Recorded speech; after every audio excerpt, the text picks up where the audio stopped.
ಮತ್ತೊಂದು ಈಗ ಹನುಮಂತ ಅವರು ಟಾಸ್ಕಲ್ಲಿ ಆಡ್ಬೇಕಾರೆ ನೀವೊಂದು ಹೊಡೆದಿರೋ ವಿಚಾರ ಅದು ಇಲ್ಲೂ ಕೂಡ ತುಂಬ ದೊಡ್ಡ ಮಟ್ಟದಲ್ಲಿ ಚರ್ಚೆ ಕೂಡ ಆಗಿತ್ತು ಇಲ್ಲಿ.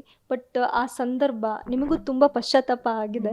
ಸೊ ಆ ವಿಚಾರಕ್ಕೆ ಬರೋದಾದ್ರೆ ನಂಗೆ ನಿಜ ಹೊರಗಡೆ ಇಷ್ಟು ಇದಾಗಿತ್ತು ಅಂತ ಗೊತ್ತಿರಲಿಲ್ಲ. ಇವಾಗ ನಾನು ಏನು ಇಂಟರ್ವ್ಯೂ ಕೊಡ್ತಿದ್ದೀನೋ ಅಲ್ಲೆಲ್ಲ ಕೇಳಿದಾಗ ಹೌದು ಎಷ್ಟು ದೊಡ್ಡದಾಗಿತ್ತು ಅಂತ. ಬಿಕಾಸ್ ಒಳಗಡೆಯಿಂದ ನಮ್ಗೆ ಯಾವುದೇ ರೀತಿ ಜಡ್ಜ್ಮೆಂಟಲ್ಲಿ ಸಿಗ್ತಿರಲಿಲ್ಲ.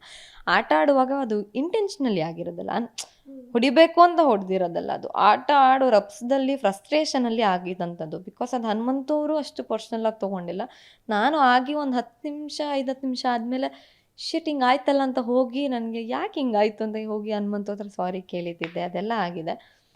ಬಟ್ ಆಯಿತು, ಅದು ಹೀಟ್ ಆಫ್ ದ ಮೂಮೆಂಟಲ್ಲಿ ಆಗಿದ್ದದು. ಬಟ್ ಅದು ಅಲ್ಲಿಗೆ ಚರ್ಚೆ ಆಗಿ ಒಂದು ಮಾತುಕತೆ ಆಗಿ ಹಿಂಗೆ ಮಾಡಬಾರ್ದಿತ್ತು ಅಂತ ಹೇಳಿ ನಾನೇನು ತಪ್ಪು ಮಾಡಿದನೋ ಅದು ನನಗೆ ಅರಿವಿತ್ತು. ಅಂದರೆ ಅರಿವು ಆಯಿತು. ಆಮೇಲೆ ವೀಕೆಂಡೆಲ್ಲ ಹೇಳಿದಾಗ ಅದಕ್ಕೆ ಮುಂಚೆನೂ ಅರಿವಾಗಿತ್ತು. ಆ್ಯಂಡ್ ಅದನ್ನು ನಾನು ಎಕ್ಸೆಪ್ಟ್ ಮಾಡ್ಕೊಂಡಿದ್ದೀನಿ. ಎಲ್ಲೂ ನಾನು ಮಾಡಿದೆ ಕರೆಕ್ಟು ಅದನ್ನೆಲ್ಲೋ ನಾನು ಯಾವತ್ತೂ ಹೇಳಿಲ್ಲ. ಎಸ್ ಮಿಸ್ಟೇಕ್ ಮಾಡಿದ್ದೀನಿ ಅಂತ ಎಕ್ಸೆಪ್ಟ್ ಮಾಡಿದ್ದೀನಿ.